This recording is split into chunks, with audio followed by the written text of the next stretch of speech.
Donald Trump mocked Kelly Ripa, belittled her, and laughed in her face. He was completely convinced that this lightweight morning television host would crumble on contact, fold under pressure, and walk out of that office with nothing. But in that moment, Kelly didn't flinch. She simply smiled, looked him dead in the eyes, and dropped the one thing he never saw coming, the dark family secret that would shatter the carefully constructed legacy he had spent decades building in front of the entire world. Barron wasn't Melania's son, he was Ivanka's. This wasn't a normal interview. It wasn't about policy, jobs, trade wars, or the usual political theater. Kelly Ripa had come into that office with one clear purpose, and every piece of evidence she needed to pursue it. She was there to confront Donald Trump face to face about the darkest secrets buried inside his family, secrets that stretched far beyond Epstein, far beyond anything the press had publicly touched. And the pressure was already building from the first second, because Trump could feel it the moment she walked through the door. He could sense she wasn't there for small talk. He could see she was carrying real evidence, and that made him dangerous immediately. Kelly stepped inside, heart pounding behind a face that showed nothing but calm professionalism. Two aides hovered in the corners, watching everything with the nervous stillness of people who understood that whatever was about to happen, they could not stop it. Trump was already behind the desk, looking up with that familiar smirk, that expression that has been his default setting in rooms full of people he thinks he can dominate without effort. She shook his hand quickly, sat down across from him, and opened with something easy. "Mr. President, how do you switch from running the country all day to being a dad to Barron at night?" Her voice stayed warm and friendly, like she was simply curious about family life. "Does he show you his homework, or do you two talk about sports?" Trump's eyes narrowed immediately. He leaned back, arms crossed tight, and completely ignored the question about his son. Instead, he went straight for her. "Kelly, I've seen you on that little morning show for years." His voice dripped with the particular sarcasm he reserves for people he has already decided not to respect. "You're lightweight. Your brain's not built for this stuff. Bottom barrel. Totally clueless about real power or anything that actually matters." Kelly didn't flinch. She sat straight, hands folded in her lap, eyes locked on his. Inside, her mind was moving fast. This wasn't just rudeness. This felt like panic performing as dominance, which is a pattern she had studied and prepared for. As he kept going, mocking her for covering hair and celebrities and what he called fluff, she thought about the fresh document leak sitting in her folder and the audio clip loaded on her phone. His attack was a smokescreen. It was fear talking loudly to drown out what it didn't want anyone to hear. She waited for a breath in his rant and hit back sharp and steady. "If you're such a genius, Donald, why waste your time tearing me down like this?" Her tone stayed completely even. No yelling, no performance, just clear and direct. "Seems like you're scared of what I might actually ask." Trump paused for half a second, and that tiny hesitation hung in the air like smoke from something that had just caught fire. The room felt smaller. The aides shifted uncomfortably against the walls. Kelly didn't stop there. She leaned forward just slightly and added, "I've done some digging, and it's not just surface stuff. There are new emails from those Epstein files that paint a pretty ugly picture." The tension cranked up fast. Trump's face tightened and he started talking louder, trying to bury her voice under his own. But Kelly could feel the shift already happening. She had him off balance, and she was only getting started. Under the table, her finger found the small digital recorder in her jacket pocket. She clicked it on quietly. The red light blinked once, invisible to everyone else in the room. Kelly didn't waste any more time. She reached into her folder, pulled out the first page, and slid it across the desk toward him. It was a clear copy of the Epstein Island guest log. His name was right there, multiple entries across different dates spread over several years. "These aren't rumors, Donald," she said, keeping her voice steady and calm like she was reading from a weather report. "This is your name on the flight logs and the island visitor list. You went back again and again. Care to explain why?" Trump stared at the paper for a beat, then his face turned red. He snatched it up, crumpled it in his fist, and slammed it back down on the desk. "Fake!" he barked. "Totally fake!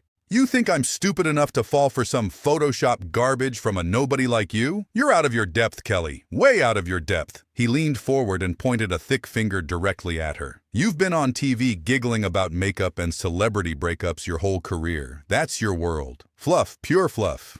You couldn't handle a real conversation if it slapped you in the face." Kelly didn't blink. She reached into her jacket pocket, pulled out her phone, and tapped the screen twice. An audio clip began playing through the speaker. Trump's own voice, loud and casual, from years earlier. "Jeffrey's a terrific guy. He's a lot of fun to be with. It is even said that he likes beautiful women as much as I do, and many of them are on the younger side. The words landed in the room and stayed there. One of the aides froze completely mid-step. Trump's eyes widened for a fraction of a second before his face twisted with fresh rage. "That's edited fake news!" he shouted, voice rising. "You're desperate, Kelly. Absolutely desperate. This is why people like you stay on morning television, because you can't do anything real." Kelly turned the phone screen toward him so he could see the original source timestamp, the file name, and the metadata. "It's not edited," she said. "It's your voice, your words, on record, and it lines up perfectly with these island visits." She put the phone down, but kept her eyes on his face. Then she pulled out the next document, a sworn affidavit from a survivor, and read the key passage slowly and clearly, so there was no possibility of misunderstanding. The witness states that Mr. Trump bragged about his access, saying he could have whatever he wanted because of his power, especially the young ones he described as perfect at that age. Trump's face went from red to purple. He slammed both palms down on the heavy wooden desk so hard the whole surface shook. Pens jumped. A coffee cup tipped and spilled across the papers. The bang echoed off every wall in the room. "How dare you!" he roared, half rising from his chair. "You come in here with your little theories and your disgusting lies. You're sick. Security. Get this woman out of here right now." The aides looked genuinely alarmed. One took a small, uncertain step forward, then stopped when Trump shot him a look. Kelly stayed perfectly still in her seat, hands folded, voice steady, expression completely unchanged. She slid a new sheet across the desk, a clean timeline she had built from the leaked documents and public records. "Let's look at the dates, Donald. Your trips line up exactly with certain family events, right around the time Ivanka was in her teens. The same ages you've talked about on camera in your own words. You'd fly down, spend time with Epstein, then come back and put her right in the spotlight." Trump's breathing got heavier. His hands clenched into fists on the desk, knuckles going white. He stared at the timeline like it had been placed there specifically to destroy him, which it had. Then he looked back up at Kelly with pure fury in his eyes, and the room went dead quiet, except for the heavy ticking of the clock in the corner. Kelly didn't let the silence slow her down. She picked up her phone again and tapped the screen. Trump's own voice from an old public interview filled the room, casual and completely unguarded. "Ivanka's very voluptuous. She's got the best body. If she weren't my daughter, perhaps I'd be dating her."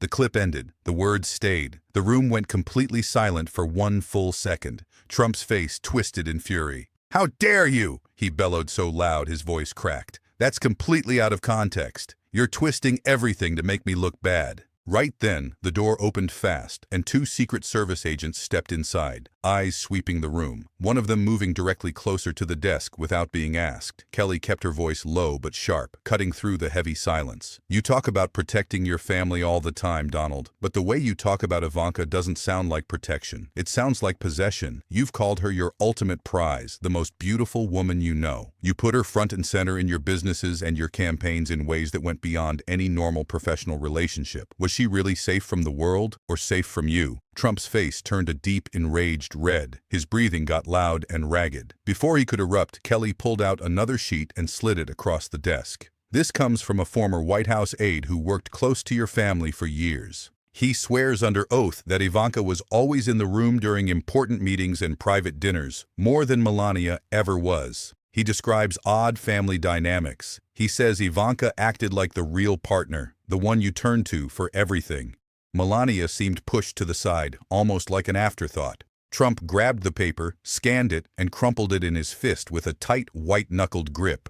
"Lies," he shouted. "All lies from a disgruntled employee. You're making all of this up to destroy me." He suddenly swept his arm sideways across the desk. His hand caught the tall lamp beside him. It flew off the edge and hit the floor with a loud, shattering crash. Glass exploded across the carpet and under the chairs, pieces skittering in every direction. The two Secret Service agents moved instantly. One stepped between Trump and Kelly, placing a firm hand on his shoulder. The other positioned directly in front of the desk, creating a clear human barrier. "Sir, please," one of them said with controlled firmness. "You need to calm down." Trump shook the hand off, still breathing hard, but he didn't lunge. The broken glass glittered on the floor between them. Kelly stayed completely still in her chair through the entire moment. She didn't flinch, didn't look away, didn't inch backward even slightly. Her eyes stayed on Trump's face, steady and patient, as the agents held their positions around her. She waited one deliberate beat. Then she spoke again, her voice calm, but carrying every ounce of the weight she had been building toward since she walked through that door. "We're not done yet, Donald. Let's talk about Barron." The name landed like like something dropped from a very high place. Trump's eyes widened. The agents tensed visibly. Every person in the room seemed to pull a breath in at once and hold it. Kelly reached into her folder and pulled out her phone. She turned the screen toward Trump and held it steady so he could not look away from it.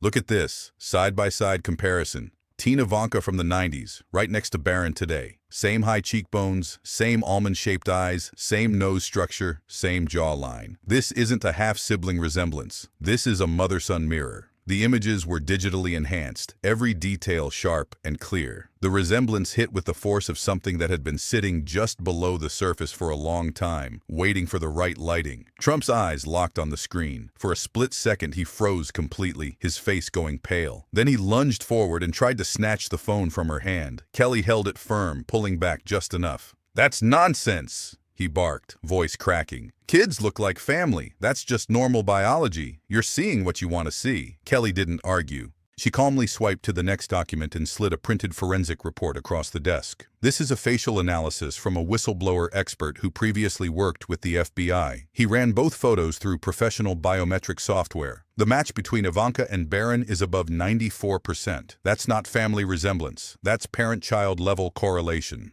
Trump stared at the report. His hands started trembling visibly now. He tried to laugh it off, but it came out hollow and forced, carrying nothing behind it.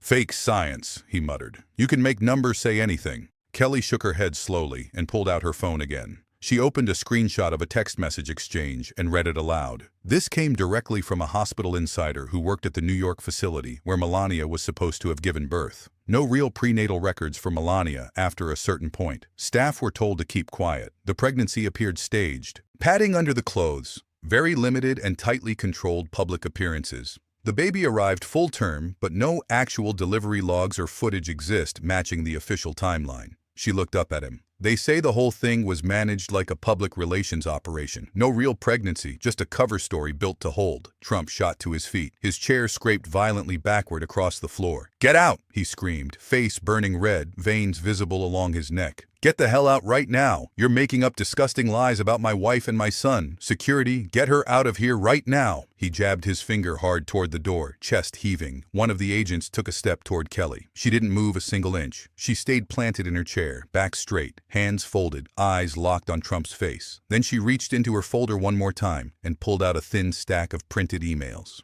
She placed the top page on the desk so Trump could read the subject line clearly. "This is an email chain from your own legal team dated last year," she said. The subject line reads, "Barron contingencies." They're discussing how to handle questions about paternity, birth records, and any potential DNA test requests. One line says, "Maintain the Melania narrative at all costs. Any cracks could unravel the entire legacy." Another discusses discrediting any source before information gets out. She tapped the page. "This isn't conspiracy talk, Donald. This is your own lawyers planning a cover-up in black and white." Trump stared at the email. His hands, still clenched from the last explosion, were now shaking so hard. The tremor was visible to everyone in the room. His face had gone from burning red to something paler and harder to read. The aides exchanged small, terrified glances along the walls. Kelly picked up her phone and hit play on a final clip.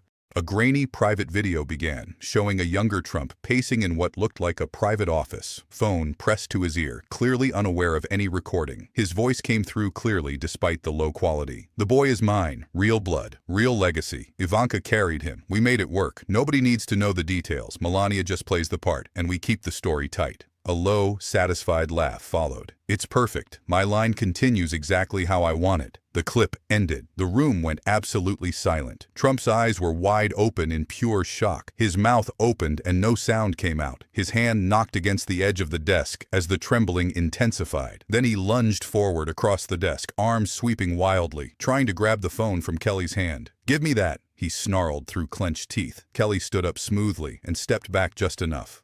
She reached into her jacket pocket and held up the small digital recorder, the red recording light still blinking clearly for everyone in the room to see. She raised it so Trump couldn't miss it. "Everything said in this room has been recorded," she said, her voice steady and strong and completely unhurried. Every insult, every threat, every piece of broken glass, every word you just heard in that video. I've already backed up multiple copies off-site, encrypted and distributed to people I trust, none of whom are in this building. Trump froze mid-reach, still held back by the agents. His face was a collapsing map of fury and fear. Kelly looked him straight in the eyes. If you think any of this stays buried in this room, you're wrong. One decision from me and it all goes public simultaneously. The emails, the affidavits, the witness calls, the facial analysis, the hospital leaks, and the video confession. Every piece of it, already packaged, already ready. Your lawyers can file whatever they want, but good luck containing something that's already been copied to dozens of locations. The room was deathly quiet. Trump stared at the blinking red light on the recorder like it was something aimed at him. The agents maintained their grip. The aides had stopped even pretending to be occupied with anything else. Kelly gave him one final, level look. "Prove me wrong, Donald. The clock is ticking." The 9 words landed in the silence and stayed there, unhurried, undecorated, and devastating in a way that no shout could have matched. Trump stood completely still, his mouth slightly open, his face pale. For the first time during the entire interview, he had nothing. No attack, no pivot, no redirect, no line that resets the room. He just stood there and stared at her, frozen under the weight of everything she had just placed in front of him. Kelly gave him one last steady look. Then she turned toward the door. She walked out slowly, her heels clicking against the floor in the absolute silence of the room. She didn't rush. She didn't look back. The heavy door clicked shut behind her with a sound that traveled down the hallway and faded into nothing. Inside the Oval Office, Trump remained exactly where he was, completely still, like someone had just removed everything he had built his identity on and left him standing in the empty space where it used to be. The agents slowly released their grip. The aides didn't speak. The only sound was the faint ticking of the clock on the wall. Kelly stepped into the waiting SUV outside the White House gates. The door closed with a soft, final thud. As the car pulled away from the building, she let out a long, shaky breath that she had been holding together through pure discipline for the last hour. Her hands trembled slightly as she opened the secure app on her phone. She tapped a few times and hit send. The file package went live instantly. The side-by-side photos, the guest logs, the audio clips, the forensic report, the NDA, the hospital documents, and the video confession spread simultaneously across encrypted channels and mainstream outlets. Her phone started lighting up with notifications before the car had cleared the first block. Hashtags hit trending within minutes. Cable news cut to breaking coverage. Anchors stared at their screens with the stunned expression of people who had just received something they didn't know how to contextualize. Outside the White House, Trump's press secretary stepped up to a podium, face rigid and tight, and began reading from a prepared statement. These accusations are completely false and disgusting. This is a desperate smear campaign by discredited sources, but it was already too late. The internet doesn't wait for press secretaries. In the back of the SUV, Kelly opened the video confession one last time and watched it again. The younger Trump pacing, laughing quietly into the phone, completely certain he was untouchable. Ivanka carried him. Melania just plays the part. She closed it, saved the final copy, and forwarded the package to her trusted circle one last time. She leaned her head back against the seat, closed her eyes. A long, heavy wave moved through her, the kind that comes after you've done the one thing that cannot be undone. The family portrait Trump had spent decades building, the golden image, the perfect dynasty, the untouchable legacy now lay in pieces on the floor of the Oval Office next to the broken glass, irreversible.